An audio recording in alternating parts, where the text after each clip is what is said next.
All right, the one question that we will allow this week is start, bench, sell. Driussi, Ring, Stuver. You gotta start one, you gotta bench one, you gotta sell one. I'm not even. Phoenix is I'm delaying this as long as I have first. to. No, okay. I'm not doing it. Okay, I'm not loading because Kevin said that orange is making his eyes bleed, or he wants to like knock over people with a traffic cone or some shit. I got a little bit of orange right there. Kill. Damn. Okay, maybe I want to change my mind because you said kill. Yeah. I didn't realize it. Because of Argentina and Holland, right? Yeah. Does it work? Oh, bitch. There we go. It's not even real, dude. Look at it. It's fake as look at this logo. What is it say? It says Holland. It says Holland too? But it's just a soccer ball. I've got a little bit of orange in there just for that purpose. Thanks, too. thanks a Yeah. lot. Yeah. We're loving on Kevin today with our orange. H, I'll ask you first. Who are you and why are you here? Yeah, well, first of all, it's nice to be here with my G's, Phoenix, Kevin, Britton. Definitely. Nice to meet you. I know the other two guys, but don't know you yet, mate. Definitely. Nice to meet you as well. Nice to meet you, bro. But who am I? Well, to the Austin fans, you know, they know me as a guy that helps run the machine that is We're Austin TV and Top Flight Podcast. I run it together with my G, Brian. Also, you know, famous people that in the group, I guess you can say, or for the Austin community, notable characters, I guess you can say, is Bali, Primo, Danny Bands, Nolvis also. Then you have everybody else, the regular Austin FC fans that are on the fan reactions week in and week out, I guess you can say. But, you know, I'm just a regular Austinite person, Austinite guy, Austin fan. And yeah, man, a little bit about me. Hell yeah. Love to hear it. Phoenix, up to you. So I'm Phoenix. I do watch alongs, kind of the same thing that Kevin does for Austin FC. I was born and raised in Austin. I get the question so many times. Where are you from? Why are you an Austin fan? I was born and raised in Austin, spent about 21 years there, 22 years. And then I was like, I'm tired of living in the same place for so long. So I booked it out, moved up to Portland, which is why you can catch me at every single Northwest away game for Austin. I'll go to pretty much all of them. No home games because you can't get there. Right. Because it's expensive. It's quite a ways. It's expensive to go to Q2 games and buy some of the drinks there, but it's 15 times more expensive for me to go. Yeah. So how much is it to go to Q2? Tickets usually go from like $50 to $100. Pretty expensive, man. The most expensive I've ever seen them get in a non-playoff game is during LAFC whenever Gareth Bale got his first start. Austin won like 4-1. But that day, I remember seeing tickets go up to $1,200. It was crazy. It was completely sold out. And is it still like 50 for supporter section, or is that a different price still? 50 for the supporter section is really like on average, man. I mean, usually on SeatGeek, you see it go up to $80, $70. Yeah, it is pretty expensive. A lot of fans actually complain, and they have a bit of a concern because they say that Austin FC is kind of like marketed for a certain kind of people or a certain kind of class, and there's a whole group of people that doesn't get to go to the games because they're so expensive, man. Honestly, that's one thing I said when I first did like the stadium ranking thing that I did on TikTok. I was like, it's just like a neighborhood vibe, but if they're not really catering to it when it comes to pricing, you're gonna lose that. Do you know if you guys have like some type of university or student discount or anything crazy like that? I have no idea. Sporting came out with I think they call it like Sporting U, and it's like $20 or $15 for college kids. They come out to the supporters section. That would be dope as hell for Austin because you guys, University of Texas, right there. You got crazy ass fans. Like it would be perfect to have just college kids going crazy. But, yeah, Charlotte does that as well with UNCC. So I would assume they would have to, and if they don't, then they're missing out on a huge opportunity. I just looked it up. They don't. A shout out to AT. They have a thing though. They have a 4ATX foundation where they work with Burnett Middle School and some other schools around the Q2 zone, and they work with the kids. They offer more resources, and those schools are usually like low income, so they work with them in that aspect. Austin FC is also a new club. SKC maybe has been around for a bit longer time, so I think that's maybe in the plans for Austin. But really good point. UT, I mean, they're right there. They could be something maybe brewing soon. I don't know. For sure. That's cool though that they do that. I feel like you'd have to do something like that. You have to, yeah. With UT right there, it seems brainer. like a major miss if you don't. Do we want to talk about last week's game, or do we want to blow past that, talk about it a little bit later? I think you kind of have to. It's so like recent. It's so like right there. I mean, sure. I feel like it's almost like a must, bro. I mean, especially with all the negative attention, I guess you could say, that the Austin team has gotten lately based off the performances. I mean, losing to Houston away from home. They were one of the bottom feeder teams. I'm not losing, but it felt like a loss. Tying to Colorado, who you have to scroll down on your usual phone to see where they're at on the Western Conference. You know what I mean? And I think you still have to do that, actually, even after they after they tied. That's what I'm saying. Like we struggled. They're still in last, and it's just difficult, man. Okay, so I guess just to bring it up, in your guys' minds, and I follow both of you, and I watch everything Austin, but the vibes were, it felt like everyone was saying this is a must-win game for multiple reasons because of morale. You guys went through some hard times, like you said, with losing out of the Champions League. Then you had, like you said, your biggest rival, losing to them. You guys coming into the game, you're expecting W or nothing, or what was going through your guys' head? Well, man, really going into the game, a lot of fans were saying W or nothing for morale reasons. You're coming off of a loss to Houston. You give XGBritton his first MLS goal. I mean, that was one of the biggest banter points that Austin FC fans had, right? XGBritton gets his first goal. They win it 2-0, and we got to drive home quiet, all sad, right? And then you roll around, right? And you got to play this Colorado side, who is a perfect team to really kind of bully up, maybe slam dunk on them, to get that morale boost, because we got LAFC next. But even not thinking about what we have next, you also got to go back just a bit more. You have the Violette embarrassment, so you still got to bounce back from that morally, emotionally, mentally, and on the freaking pitch. And we haven't really done that yet. We haven't really bounced back yet. Thank God we go into a small bye-week break, and we got to bounce back on versus one of the toughest teams in the MLS. But it's just tough times right now, bro. Phoenix. Oh, y'all have a bye this week, don't you? Yeah, we don't That's play. Gonna be kind of nice, kind of regroup. Nice. Pretty much on the same page with H on that is for morale, you have to get at least some sort of a win out of that game. The place that I differ is the Violette game. I think that's a benefit that we've lost that game, and we can just put CCL out of our minds for now until the end of the actually playing in CCL. So I'm not too upset, and I don't think that the team necessarily should be trying to bounce back from that. I think at this point we got to just focus on the MLS, and I think that losing to two back-to-back bottom table teams is significantly worse than having to bounce back from a CCL first round exit. I want to say this though, real quick. Yesterday on the pod, Brian, shout out to my G Brian, he had a really good point. He said we almost got away with it.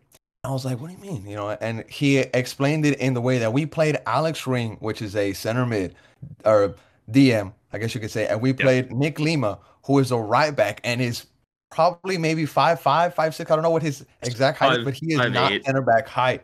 He was matching up against Abubakar. Dude, it was it was bad on those corner kick and set pieces, right? So what he meant by that was saying, like, we almost got away with playing Nick Lima and Alex Ring as center backs versus a Colorado side that on set pieces they're really good. Wolf said that, right? So the fact that we got a point, maybe it does suck. We should have beat this team, yeah, but a loss would have been even worse. And we also played a lineup that some fans maybe wouldn't have been so happy with. But so I kind of want to ride with B's point there. We almost got away with it and almost got 3 points. We were 5 minutes away from 3 points. Right. Yeah, Right. that's true. I'm curious, what is going on in Austin where you are using different lineups than before? I think you're just as confused as we are. Okay. It So it's doesn't not like a make known sense. thing. Not that I know of. I mean, H might be different being, in the city. But I don't understand what, and I think a lot of fans are on the board of why is Josh Wolf changing things after what we did at the end of last year? Yeah. Why are we changing, besides, unfortunately, we had to replace Ruben Gabrielson, that had to be replaced. The Felipe Martins had to be replaced because he left, that kind of stuff. But But not only replacing personnel, we're replacing tactics, which doesn't make sense. Right. It's like do one and then go from there and move into the next thing instead of trying to doing both at the same time, confusing everybody. I want to say this, and I know that some fans might come after me whenever they do hear this or see this, but Josh Wolf has just had the most unluckiest set of cards handed to him. You lose Ruben Gabrielson out of nowhere, December. He has to pack his bags and go, personal reasons, family reasons. I get it. Match day 1. Your second guy, center back, Julio Cascante, goes down with the injury for 8 weeks. He's out. Boom. Kip Keller has one of the most weirdest mistakes in MLS history. I guess you could say now it's a bit of a 3 times. Kind of a normal. 3 times now. Now it's a normal thing. And then Tarek in CCL has one of the most atrocious performances made by a center back in maybe center back history. And we talk about that on the pod. Going back to that point is, how is that attributed to Wolf, that some of these guys are just having personal issues, personal performance issues? Wolf is just kind of adjusting to what's going on. And also on top of that, we can't forget the Reina situation. Reina, sporting director, gets sacked, demoted, whatever it is. He's not really sacked. He's still on payroll. He's still, and Wolf has to pick up some of his workload. I don't want to sound like a Wolf apologist, but at the same time, you have to realize that this guy's road hasn't been perfect. You know what I'm saying? So giving him his due respect, kind of. I do want to give him slack. I do want to give him slack. We're also wearing similar shirts. Me and Wolf shop at the same place. Shout out to my G Wolf. With that picture that came out with you at the Next Pro, the Austin FC 2 Houston game, you're basically just Josh Wolf. You're Josh Wolf 2, is what it is. What is this picture? It would be so cool to go have dinner with him. Yeah, H was standing on the sidelines, looking like a coach. Like a coach. Looking exactly. Love to see that. See if you can find it. He looks just like he's the guy for Austin FC 2. Yo, that game was actually really, really fun, man. The Austin FC 2 team, they're really talented. They got some really talented players on that side, man. A lot of the Next Pro teams are way better than I expected them to be. Yes. Look, this is the picture. I think y'all could probably see it. Oh my gosh, with the Tell me that's not Josh Wolf. I love that. That's awesome. Scouting. Yeah. Are the Next Pro games on Apple TV as well? I heard that, but I haven't seen them on there. Okay. Maybe I just don't know how to find them. Coming from someone that basically has lost hope for the rest of the season, for you guys, it's so early. It's 5 weeks in, but you guys, if we're looking at people who are watching this, have no idea anything about Austin, don't know really anything about your club or your situation, they're seeing you guys going, okay, these guys were in a conference final. All right. Now they're in this spot where I'm seeing We Are Austin TV guys screaming, losing their heads. People are, going on, Twitter spaces and cussing each other out.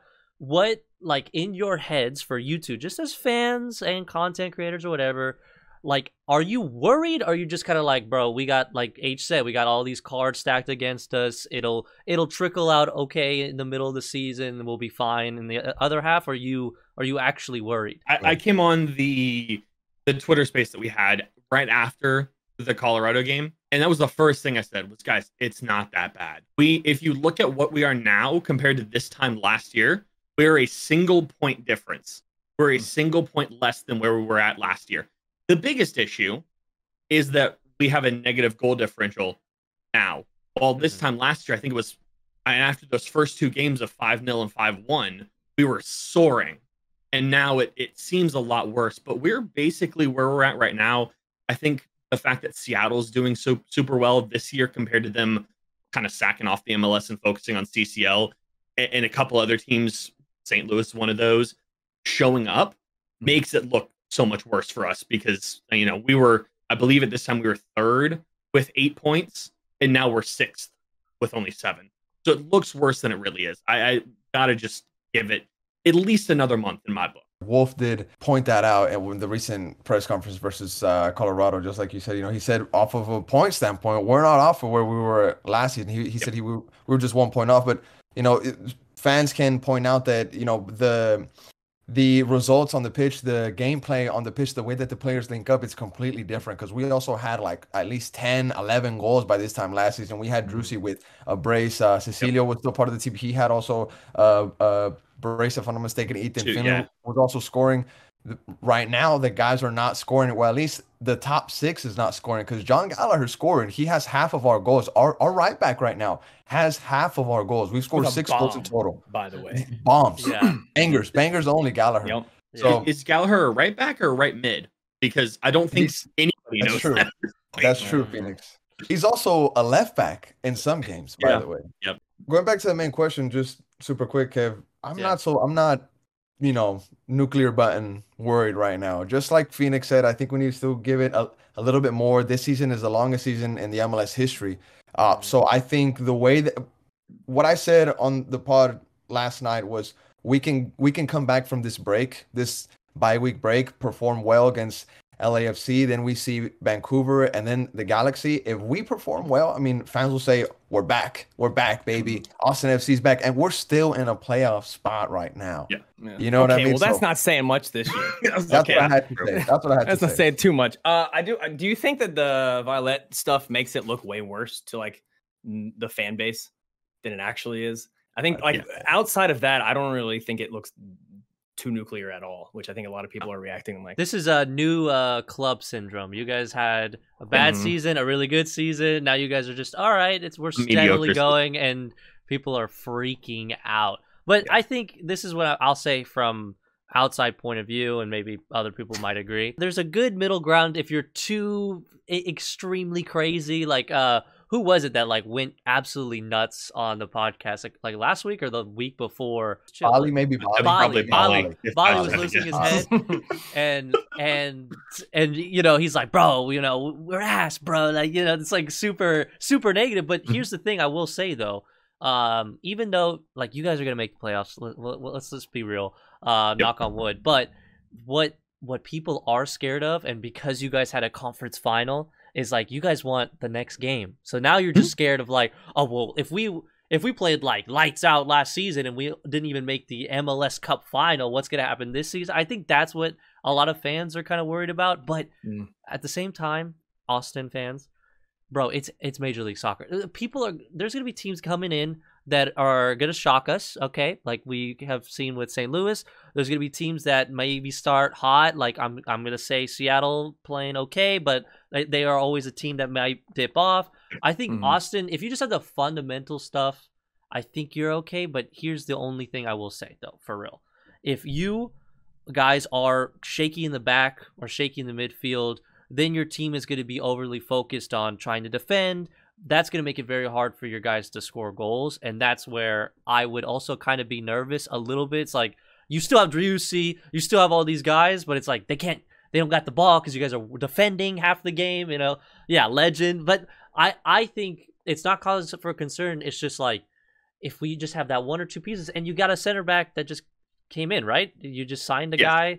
I mean, I'm not saying he's going to fix your whole problem, but I think there's no need to be panicking for Austin, in my opinion. There is one thing to maybe panic about, just real quick, is the Diego Fagúndez situation.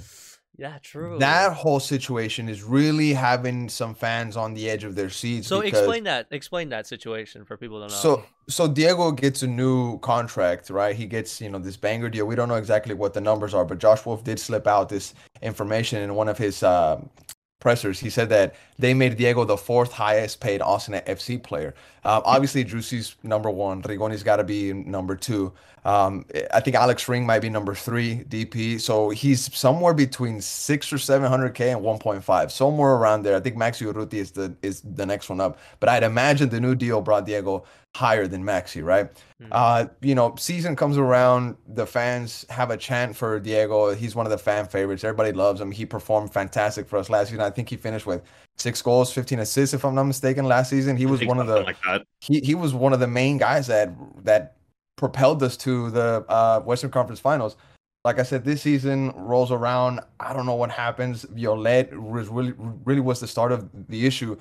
Josh Wolf and maybe Diego Fagúndez had a bit of a fallout, and it really started there. After that, Diego Fagúndez saw the bench consecutive games, and the journalists that work, covering Austin FC, they have asked Wolf, what is the reason why he hasn't started Diego, and Wolf has been saying that he's just not up to par, not up to standard, and he's mentioned his new contract 2 times, and that's really, been not sitting so well with some Austin fans because you're saying, why is he calling out his money? Why is he keep bringing up his contract? And that's one of the main reasons why a lot of Austin fans right now are like, what's really going on with Wolf and Diego Fagúndez? Because we're hurting without Diego on the field. But if they're having a bit of a locker room feud, I mean, it's going to hurt us at the end of the day on the pitch. And hopefully it can end as soon as possible because we need to get back to winning ways. Like I said, I've seen the back and forth between fans. I always read the comments or whatever. But anytime you have one player, like we see with the national team with like Gio Reyna, any shakiness with that, with coach and player, bro, yeah, it could be a toxic environment for sure. Phoenix, what do you got to say on that, bro? You play Mr. Austin FC. Screw your locker room, whatever. Screw the contract. You play the man. He was. Remember who was our number one guy before we signed? It was Diego, bro. It was Diego. Thank it was you. Diego, That's mate. It was all Diego. I gotta say. It is. I don't care what your personal relationships are within a club, between players and coaches. If it helps you on the field, this is a job at the end of the day. You're not gonna sacrifice your job for your personal reasons, and if you are, there's the door, because you're not gonna sacrifice the job for your personality. I will say this, Phoenix. Some fans, there's fans that have, takes on the north, the south, east, and west side. There's many different takes that come from many different places, right? Some fans have come out and they've told me either on the fan mic or on the spaces. I've talked to too many Austin fans, right? Yeah. And there has been takes that have said Diego Fagúndez really hasn't been up to standards. Diego Fagúndez really hasn't been that guy whenever he has minutes. So I'm playing devil's advocate here. You know what I'm saying? I'm just relaying to you. So some fans are kind of backing Wolf on it, saying we need Diego to really step it up. Have you guys been to? I don't know if you guys have been out to training or someone been out to training. But the other thing is, is he giving his all in train? Is there legitimately a problem with him in training? Because the only thing I could see is if he actually is not giving a shit, playing half-ass, whatever, it's going to look bad for the other players. And your coach is always going to be like dad and be like, no, you're going to have to set an example and whatever. I don't know if you guys ever heard anything about that, any training ground situations at all. The only training ground situations that we ever heard of was Ring. Wolf came out and he kind of called them out. He said that he was kind of poor in training and that's why he lost the badge and all that stuff, right? But with Diego, I mean, I've only heard good things from this guy, that he's an absolute journeyman. He's a powerhouse. He gives you 100%, empties the gas tank, yada, yada, yada, right? As far as the access to the training grounds, Austin FC is very private. I think they only give media access like 1 day of the week or 2 days of the week. I really don't know. I don't have that kind of access. They only give us like stadium access on game day kind of. But other than that, there's really no peeps coming out from Diego Fagúndez' effort in training. I wouldn't doubt him at all, though, honestly. No. Yeah. If that's what it is, if it is some sort of, training issue, then fair enough. But if it's performance based, that's the farthest thing, in my opinion, from the truth, because you got to look at that. And I know I have I'm one of the hot takes on all the spaces. Oh yeah. Zan Komanach is underperformed. Owen Wolf underperformed. He's coming back. He's on his way back. There's a reason why he's having to come back. He was our number one guy, and he for a season in 3 quarters he's been poor. So he's not good. Owen Wolf didn't play very well in the Violette games. Zardes hasn't been good. Rigoni hasn't been good. So if it's production side, then where's everybody else? I got a question for Kevincho. Hey, let's go. There we go. On the Rigoni topic. Yep. And it kind of ties in with the Diego topic. Diego, I don't doubt him at all because of his garra charrua. You know what I mean? Those are different kind of players. They're cut from a different cloth. We know it. We see it all over the world. On the Rigoni topic, he's from Argentina. Drusi's home, maybe Drusi's homie, Drusi's buddy. A lot of MLS players that are from Argentina, they get it going, bro. Why hasn't Rigoni really got it going? Maybe in your opinion, you from the outside, what is holding Rigoni back, bro? Maybe you can give us a little insight. Look, I remember when you guys signed him, I talked to my older brother who he doesn't watch anything other than the Argentinian league. And Perfect. Emiliano played in, I think, Belgrano, Independiente, I think. Then he went to Zenit, and then he went back and he went to Sao Paulo or something. He has like a weird thing, but here's what I've heard. When he left Argentina, pretty much no one followed him because there were rumors that he was kind of like okay, he's this young up-and-coming Argentinian, like a Brazilian. It's, a young Brazilian, young Argentinian. They go to Europe. He goes to Europe, and nobody cares anymore. No one pays attention. And from what I've heard, he felt like, okay, I'm not getting better. No one cares about me. No one's paying attention. He went back to Argentina. He went back. Or sorry, he went on loan. He went to Atalanta, Sampdoria. Yep. It's more like, I just want to be vindicated. But then he went to like Brazil, and I think he had like he had like less than 10 goals or something like that. That, to me, there's a weird bias thing where if there's an Argentinian going to MLS, they should be good, like we saw Driussi or a lot of guys right now. But Emiliano is one of those guys that even I remember he played in 2016. I watched the league in 2016 or 2014, whenever he was there. I don't remember him like at all. Is he 30? Is he 28, 29? He's like 29, I think, or he might have just turned 30, bro, if I'm not mistaken. 30. So he's 30. He just turned 30. February 4th. Okay, here's the other thing. When you're talking about players that go to Europe and they come back to South America before they're 40, 35, they're up to 40 range, there's a problem. There's something going on. I was hoping he came in, since he's buddies with Driussi, they would click, it'll look good. But if he's like a whatever player, and no disrespect, but you guys are kind of screwed. I don't know how he's been, like, every time I watch, I want him to score, I want him to do well, and I see a couple times he hits the post, and you're like, oh shit, let's go, like he's doing something, and then you're like, he's forgetful on the field. I don't even know where he's at. I have no idea what he's doing, and I'm just paying attention to other players. So I think Austin fans, especially even me, I was like, okay, we got this guy from Argentina, a Driussi friend, let's go, and then he's kind of been super mid. I think H and some other people have been trying to defend him because, you got to get used to it. Even when I talked to Peter, like SKC's coach, for a few minutes. That was cool. He brought up a good point that the guys are so used to being 1 month off. They're not used to multiple months off. And then Austin has to come up with some type of training program for the off season. And you don't know how he's going to take it and how well he's going to do and whatever. And to me, that's where you might see some of these problems. He's only played for you guys last season. Not the whole season.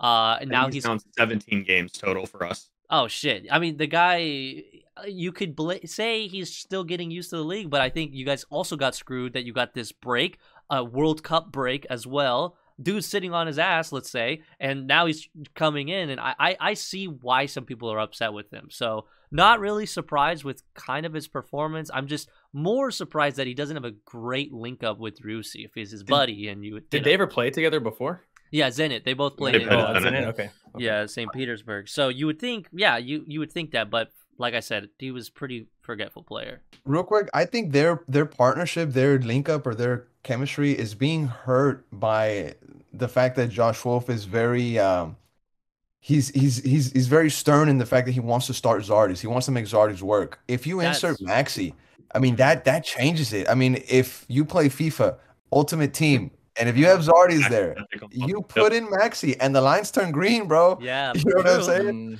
But that's the other thing.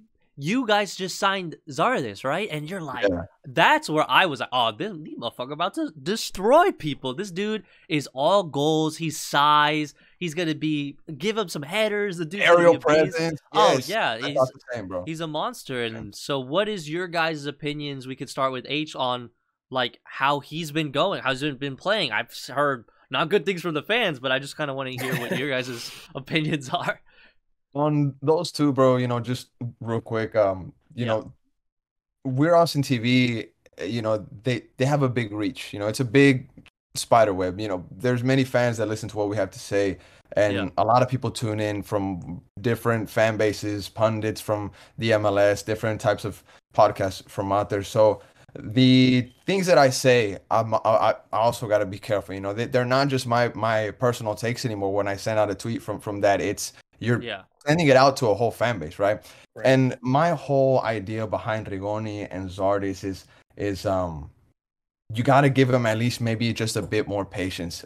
It is true that they haven't got it working, bro. It's just bad luck for us, man. And maybe not even bad luck. Maybe they're just bad signings, just like you were pointing out. But you see, like, there can be people coming out after them, but if we can just show them a bit of support, I know that they'll appreciate that in a way, and that'll maybe help them get to the back of the net. You know what I'm saying? So there are going to be people coming out and saying negative things or super mean things, I guess you could say. But if I can show them a bit support, maybe these guys will see it. They'll be like, okay, you know what? The fan base is backing me. Let's get it going. That's what I'm hoping for. You know what I'm saying? But you know, on my personal take on them, I hope that they get it going soon, man. I mean, at the end of the day, I back that team. I support Austin, and Zard is just like how we were saying. We thought that he was going to be this aerial presence guy. We thought that he was going to get goals, at least maybe 2 or 3 by now, maybe just 1 at least. The fact that he has none is very concerning. Rigoni, the thing that concerns me the most, and what's having mostly on me, is the fact that he's a DP player.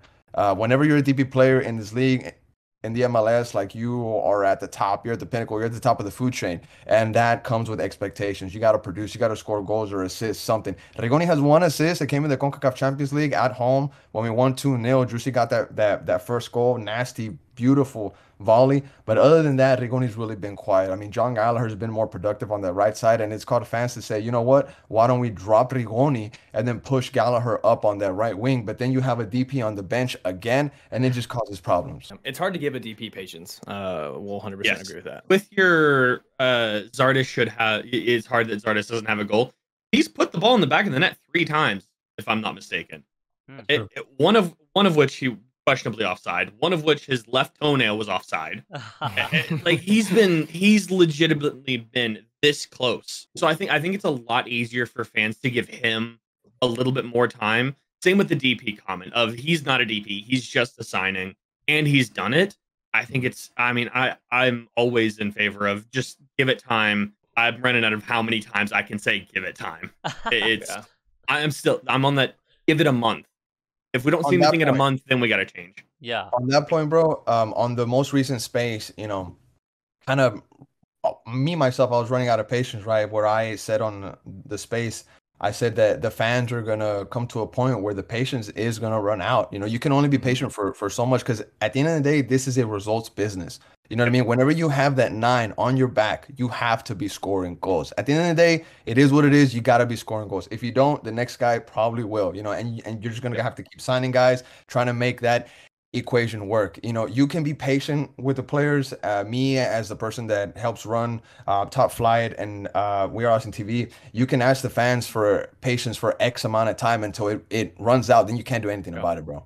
You know what I'm saying? So I can only give the guys support, but if they don't back us, the people that are trying to give them patience, then what are we gonna do? I mean, time is ticking, bro. You gotta get a goal. You gotta get a goal. You have to push it at some point. So yes, definitely, bro. Let's hope it's LA. Let's hope we get another one of those.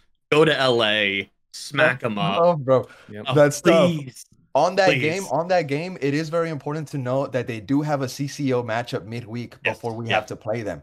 Yeah. So maybe they'll be a little bit tired. You have a week off before. Yeah. Yes. Right? So and they play Vancouver away.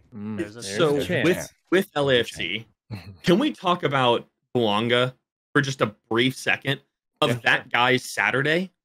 Yeah, from flying all over the place and then coming back. Oh my god! Like, I have a timeline here. So he had a 13-hour travel from Istanbul. He touched down in LA. This is all Western time, Pacific time, not Western time. 5:27. He arrived at the stadium at 6:46.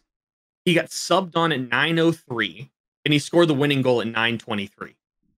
That's stupid, dude. Bro was in the country for 4 hours. Yeah, that's a proper DP, mate. Bro, and that's what we're talking about. No patience is even needed for that one. Right off the bat. It's hard. Are we really hoping for the CCL to mean something for our game, or are we just gonna? I'm looking at this as they're gonna go full strength. If their team's anything like that, please give us something. I think Bouanga himself in a press conference was even talking about going back to back. He was saying that they're trying to wrap their mind around being a team that goes back to back. And if they're thinking that, if they have that in their mind, bro, that's scary. That's scary, bro. Please give us regular season against And I LAFC, think- not postseason. Yeah, I think real quick, going to the Austin fans real quick and the whole LA, how they're doing. I think a bit of a shock going into the beginning of the season and how the season has played out for us. A lot of the MLS experts had Austin FC as one of the heavy hitters this season, as second in the West, third in the West, fourth in the West. Mhm. And Austin fans were coming into the season cocky, bro. You know, Western Conference Final, we went toe-to-toe versus LA. Well, not toe-to-toe because they beat us 3-0, but we got there. We got there. Yeah. Qualified for CCL. Drusi had an MVP run. Some fans were saying he was robbed. I think he was robbed. Hani Mukhtar, How was he Whatever. not robbed? whatever, right? Come on. So I'm staying out. coming into the season, mate. Coming into the season, and we were supposed to be almost right there with the LAFCs, with the Seattle, how they're doing right now. So St. Louis, how they're doing right now, and I think that's what a bit of the shock was with the Austin fans. Going back to that old point, sorry to bring that up. Do we think that St. Louis has like a voodoo curse on people? Because Austin passed it right back. Charlotte, my team, passed it right back. Real passed it right back, right? It was Salt Lake. Is there any other ones? That's No, 3 of it's 5 games. 3 of 5, yeah. That's They're nuts. overrated. They're overrated. I'll say I'll take the Heat right now. They're overrated. Do we? So Ooh. are they? So here's why I don't think they're overrated. I don't think anyone thinks they are rated highly except for St. Louis fans. I think everyone else thinks they're lucky. Yeah, I think And- so. Yeah. I think everyone. Specifically- And here's something I want. Like I want to. I saw this tweet the other day, and it was basically, I just want to enjoy a Klaus without having to hear about this team has tactically conquered Major League Soccer through this invention called pressing. I was like that because all I hear about all of the time is that they are just reinventing the wheel about pressing, and that's why we are passing it backwards. I mean, How do I've heard a lot of all the pundits are rated, but of course, pundits are going to rate who's Yeah. doing well top every time. But I think everybody, at least in the media side of things, Mhm. is saying their supporter shield caliber, their MLS playoff caliber, this and the other. But Yeah. one thing that Andrew Wiebe has said that sticks with me, and that was kind of a meme for us last year, was bonus games, Mhm. right? Who has St. Louis City played that's any good? And yes, You were supposed to be. I'm throwing us in there. Portland was we're not also playing well, supposed to though. be. Mate. But that's what I'm Portland- saying. So Portland and Austin were supposed to be, Portland- but yeah, Portland, Portland Austin, scored look. one goal. in, Charlotte, like, I'm 4 sorry. games. Yeah, Charlotte was a bad game. I will Yeah. agree with that one. Let's see. San- Their San schedule so Jose- far is okay, they're mid-table. Salt And- Lake again. So their preseason was 2-2 against Philadelphia, 4-1 loss against Galaxy, Mhm. tied Vancouver, tied New York City, lost to Atlanta 2-1, and then season started with them beating Austin 3-2. I want to So- say this. Oh, sorry, bro. No, you're Go good. ahead, You're good. man. I'm just Go gonna say like that's they haven't played after other than like Austin and what Portland are supposed to be great.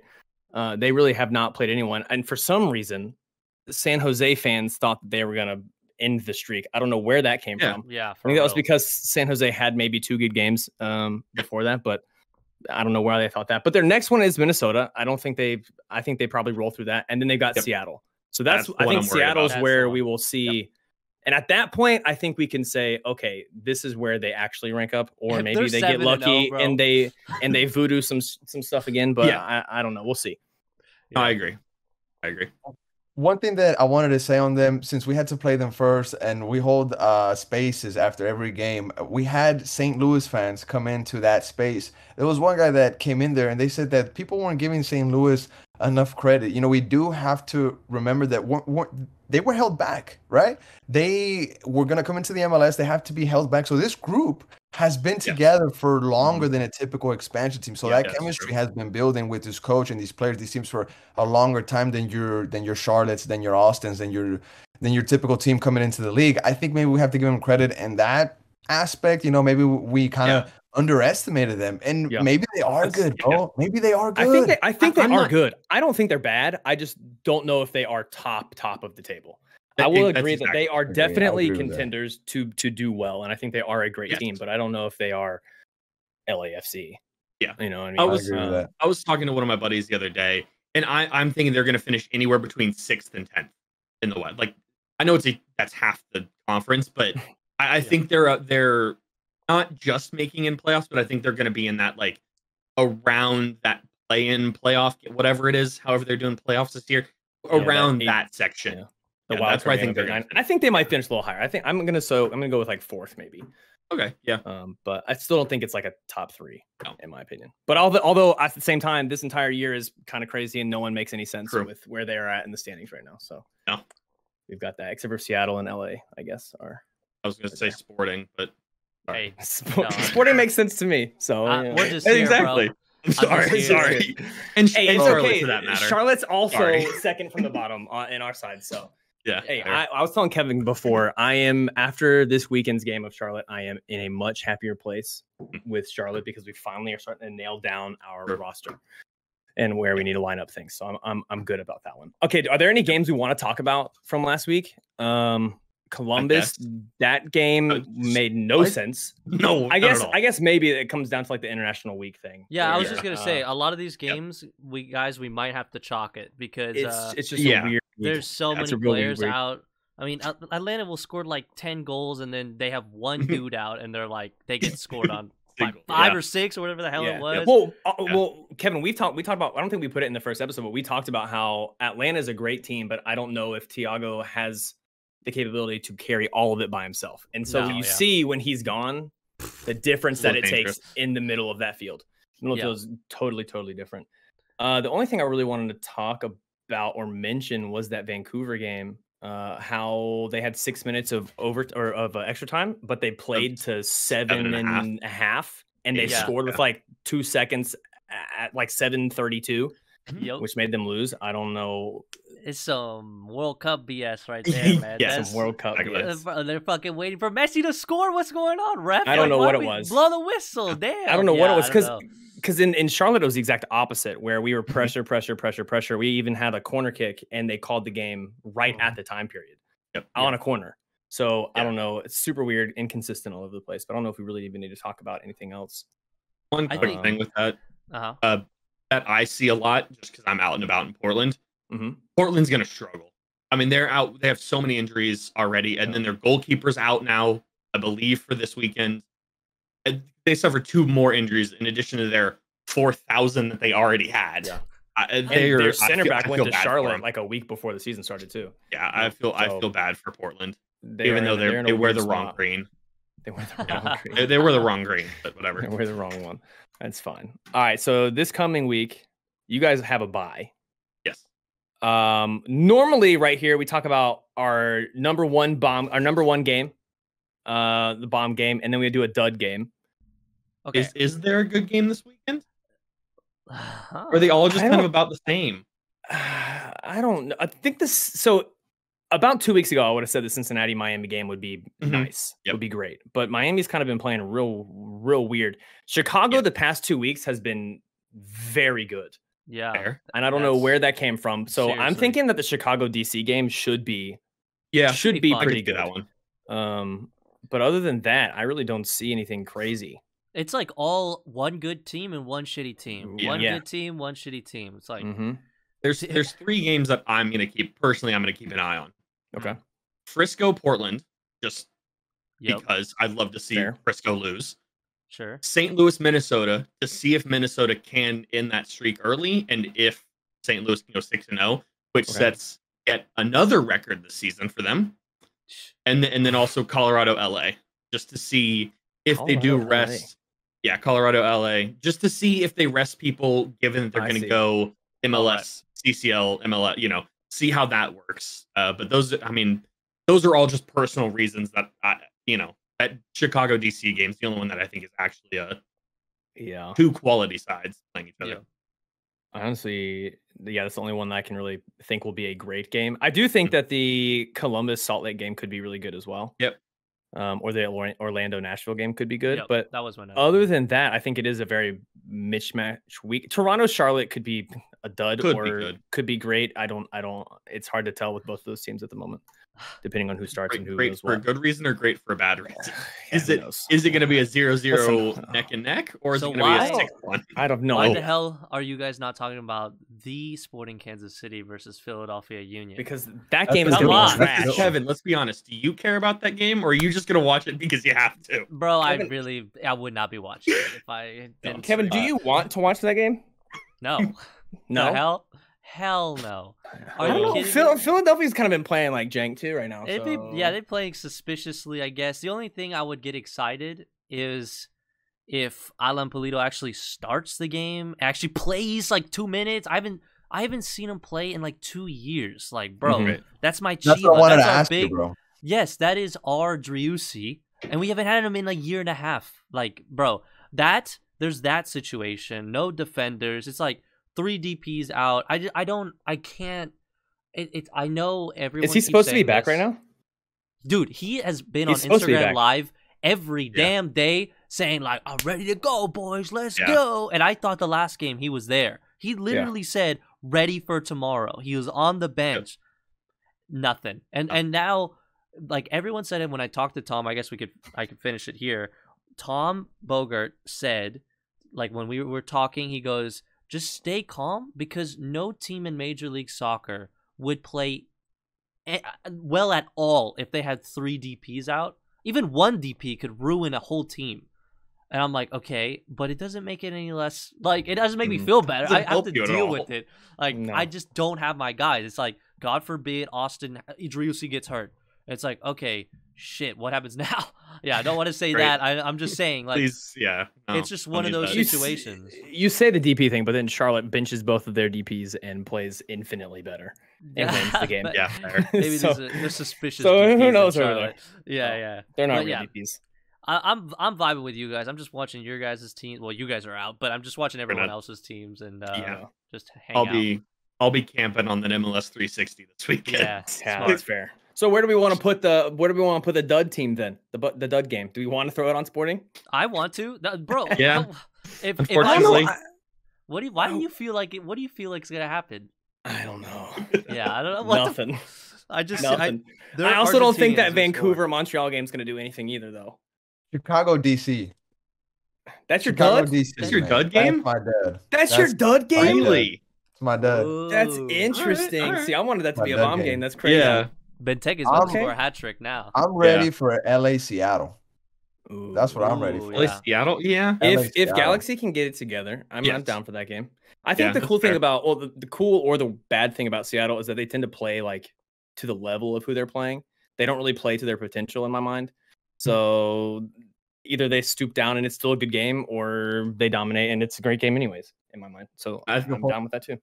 I think that game comes down to, does Jordan Morris still feel like he needs to perform for the U.S. men's national team just to say, hey, you snubbed me, so here, have this one as well. Yeah, that's fair. Kevin, how do you feel about Morris right now? Bro, want to keep talking about him? I don't follow the U.S. men's national team, but I literally talked to 6 Seattle creators right before the game. And all 6 of them said, I hate Jordan Morris. I want to sell Jordan Morris. He's trash. Dog puts 4 goals in our net the next game. So I don't even know, bro. I don't know. Dude's going to win the World Cup for the U.S. Watch. Next your goalkeeper should have saved 2 of those or 3 of them. I mean, 3 of them hit him in the hands. For real. Yeah. I think you're right. Yeah, it's a whole other. I don't even want to get into sporting talk. I'm sorry for bringing it up. I'm sorry. We don't have to get into sporting. So we don't have to. Okay, so we have conflicting bomb versus dud game, which is the Chicago DC United. So we'll just put that as the game of the week, either top or bottom, and not if it's great, it's great. If it's bad, it's bad. That's cool with me. All right, so that moves us into just general soccer talk, right? Even though we kind of did the general soccer talk for a minute about Austin. There was. Let me see. I don't think there's anything that we can talk about. Dude, it's super lame. There's like nothing going on other than the international stuff just kind of it kills it, dude. Kills everything. Although there was that was it Spain police. What was it? The Spain police thing? Did you see this? Yeah, they were like roughing up. I thought I saved it, but I what's didn't his name? it. Goalkeeper for Peru in Orlando. Oh no. Dude, I don't know what is going on. But I saw the video on Twitter, and they're getting crazy. I mean, they were literally ripping players away from each other, pushing players back. I don't even know what's going on in Madrid or wherever the hell they're at. I think they are in Madrid. Yeah, they're in Madrid. Yeah, they're in Madrid. And so apparently, like, they were trying to go see the fans, and they were getting too close, or or something. And so they wanted to say hello or thank you to the fans that came to come see them at the at the hotel or whatever. And the police said something to one of the players and like pushed one of them back. And then that player, you don't push the player got offended. And so he kind of went back at him. And then it just started this whole back and forth thing. Yeah, Galese is the one that their goalkeeper, Peru's goalkeeper, which is Orlando's. It's Orlando's goalkeeper. So exactly, yeah. I don't know what the hell that was. Yeah, that's painful. Kevin, your NWSL team also lost this week, huh? Hey, listen. Who'd they lose to? To be fair, everywhere. I will say that one I'm not worried about because our star Brazilian out, like 6 of our starters that should be playing out, but like short term, like 2 weeks. Right. Okay. So I'm actually not freaking out about my NWSL team as much because it's not like, oh yeah, they're out for another year, bro. So suck it up. So they're out for a month. Your arena team did well. Fair enough. I know. Do you watch arena? Hell no, dude. It's so much fun. They do it on Twitch. They play all their games on Twitch. Hilarious. It's awesome. I've been invited to like do watch-alongs for that. I'm like, dude, I'm so down bad with my own team. I can't be doing watch-alongs. They won like 9-4. So they might be your team. You just said the words that I can't say. 9 goals in a game. Too much. That's too much. I can't be screaming 9 goals. That's too exciting. His vocal cords can't handle it. Needs to be 2 like negative goals. I get it. Exactly. I get it. You need negative. One final general soccer thing. The U.S. has just finished their game. It was a 1-0 win. 1-0 win. I believe Ricardo Pepi was the one who scored. Yeah, so an ex Frisco player, which I always hate to admit. But why the hell did they not bring that boy? Whatever, they like that. Pepi, I don't know. That whole situation. Yeah, that dude's a baller. Didn't he come out and say that whenever Greg called him, he just like hung up on him? Yeah. He just hung up on him straight up. So he was like, mad. "Hey, you're not going." Click. Yes, yeah. Bro. I mean, he got the information he needed. Did he not? It's like there's no other. True. Oh, cool! I'm not going. Awesome. I can stay home. See ya. But how do you reconnect with your coach after that happens? Like, how do you see him face to face after that, bro? I put it away. You don't have to box it up. You don't. You don't have to think about it. If you want to put it away, that's the only. You can't like.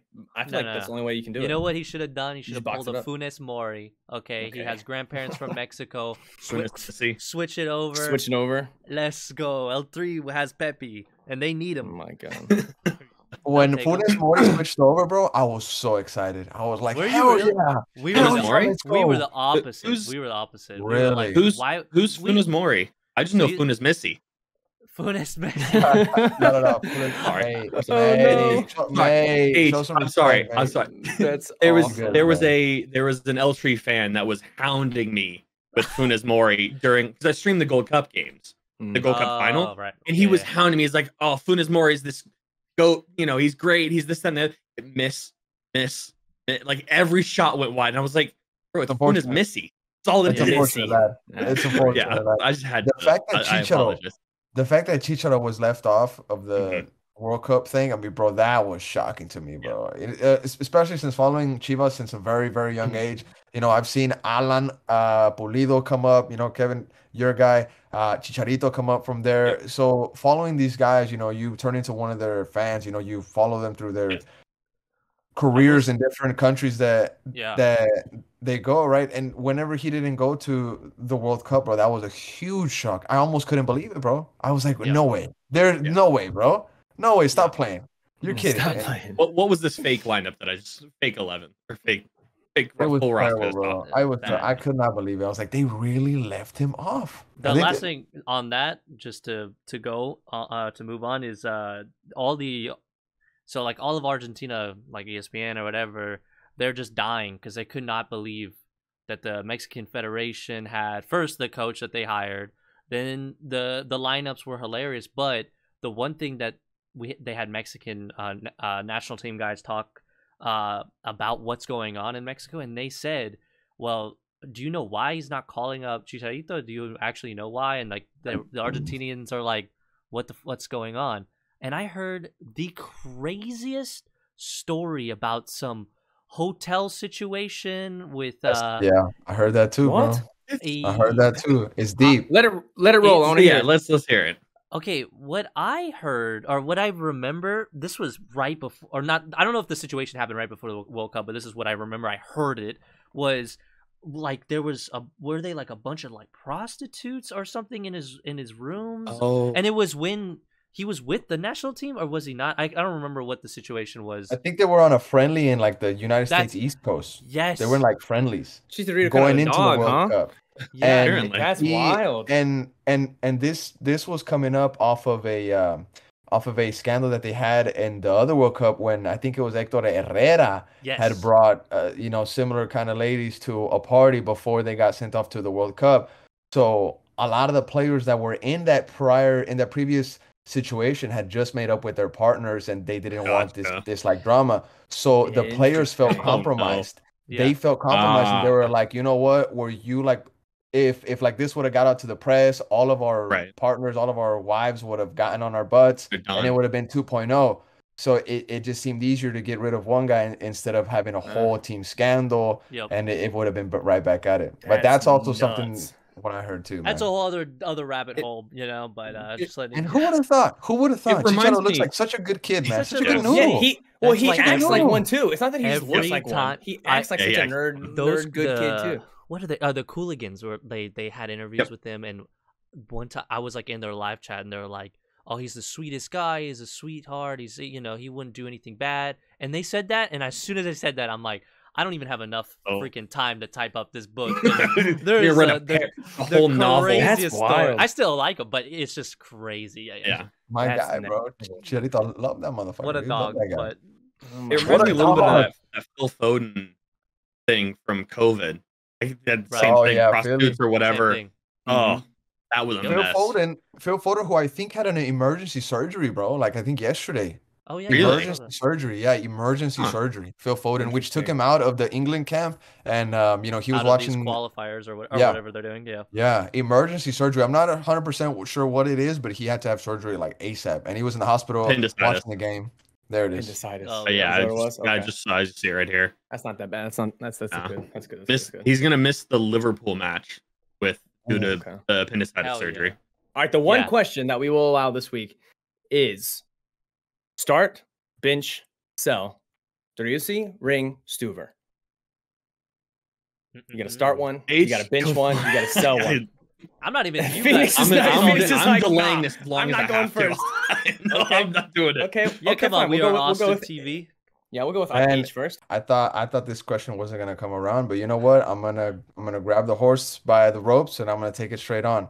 Okay. Right off the bat, start Driussi. That's my captain. That's my guy. I will follow this guy blindly through the mountains, mate. This is my guy, Driussi. Eres mi capitán. Boludo. Boludo, come on. Yeah.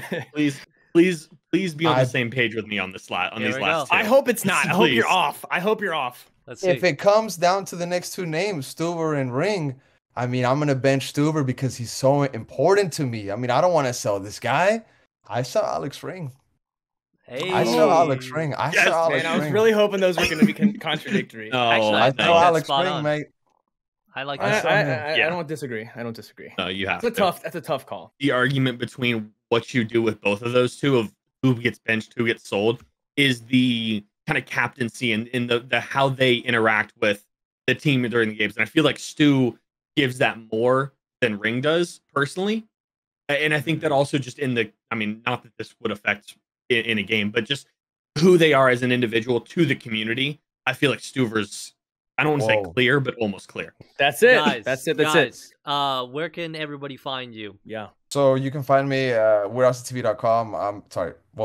WeirdAustinTV.com website there. We drop some articles, and the Top Flight podcast is updated there along with the fan reactions on Twitter, on Instagram. You can find us at WeirdAustinTV. Also at Top Flight Podcast. My personal Twitter is at Hernan WATV. I sometimes I tweet from there, but I'm usually on the We're Austin TV account on YouTube. You can check us out as well. The fan reactions drop at We're Austin TV. Also, we drop a video version of the podcast, The Top Flight. And other than that, that's about it, bro. You're also on TikTok too. Don't sell yourself short. TikTok too. My bad. I don't. Come on now. The TikToks. Okay. I don't. You don't do TikTok. All right. Fair Shout out enough. to Brian. Brian is the one that Okay. runs TikTok, that makes the clips. He's a genius Nice. on that, bro. I'm basically the two places you can find me is YouTube and Twitter. YouTube is PhoenXHD, and then Twitter is Phoenix_YT. Somebody who's been inactive has PhoenXHD, and it really bothers me. I want it, but I can't have it. The pain. Phoenix_YT. Okay. You're The also one on that- TikTok. Why are we both forgetting TikTok here? Yeah, what the hell? Come guys? on. If you're gonna do two, you got to do Twitter and YouTube because By all the of my time we other upload links. this, there's not TikTok is not going to be existing. Yeah, Every it's gonna be time. banned. It's true. So fair. That's All right, fair, bro. let's get out of here. Sweet. Guys, thanks for Awesome. watching. We'll Thanks, see you next time. guys. Ciao. Peace.